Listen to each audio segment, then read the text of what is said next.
Olá, me chamo Ana Cláudia e sou estudante de doutorado do Programa de Pós-Graduação em Ciência Política da Universidade Federal de Pelotas. Bom, esse trabalho que irei apresentar no IMPOS, ele é parte dos resultados da minha tese que será defendida até o final desse ano, que consiste basicamente no tema principal, que são os discursos da pró-direita no Brasil na década de 1960.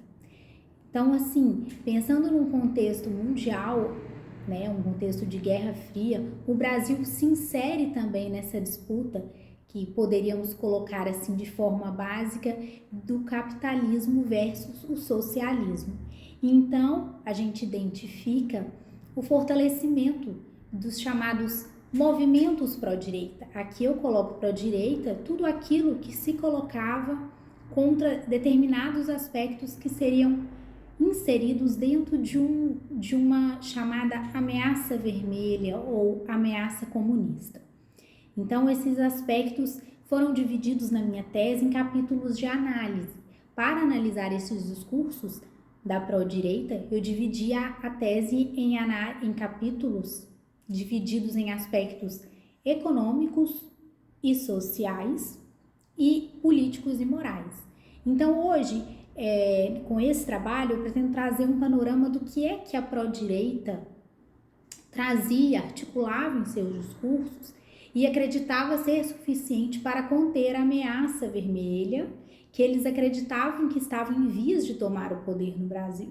Então, se formos falar num aspecto geral, o que é que a pró-direita demandava, o que é que a pró-direita considerava como urgente no Brasil para que se pudesse de fato levar ao desenvolvimento?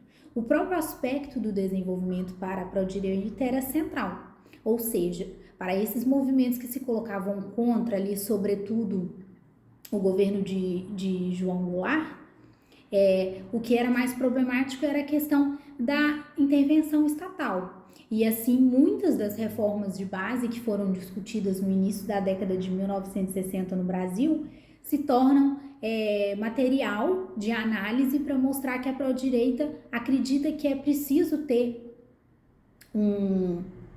uma proibição, né? Precisa ter uma análise dessa ineficiência administrativa estatal para a gente poder de fato chegar ao desenvolvimento, à valorização das riquezas nacionais que o país produzia, né? Que ele possuía, mas que não eram de fato valorizadas, porque o Estado, ao tomar conta de toda a administração, tanto em termos de produção, de administração, ele impedia que o país se desenvolvesse, que o país produzisse.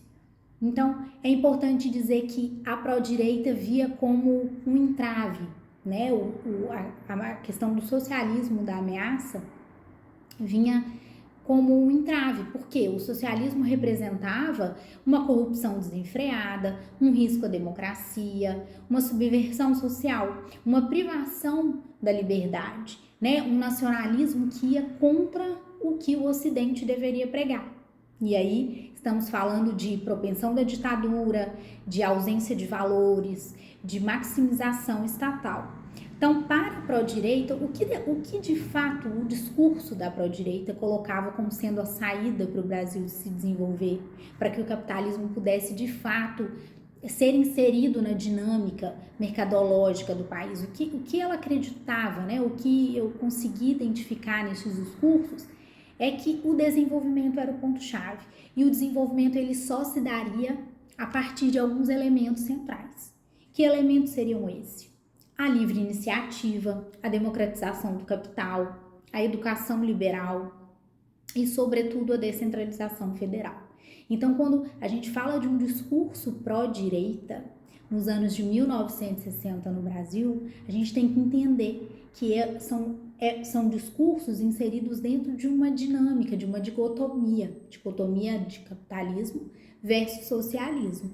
A partir daí a gente consegue visualizar melhor esse debate e consegue não ficar dividindo um período que foi importantíssimo na história do Brasil, né, porque vai datar ali o início do regime militar em 1964, numa divisão tão simplista de esquerda versus direita.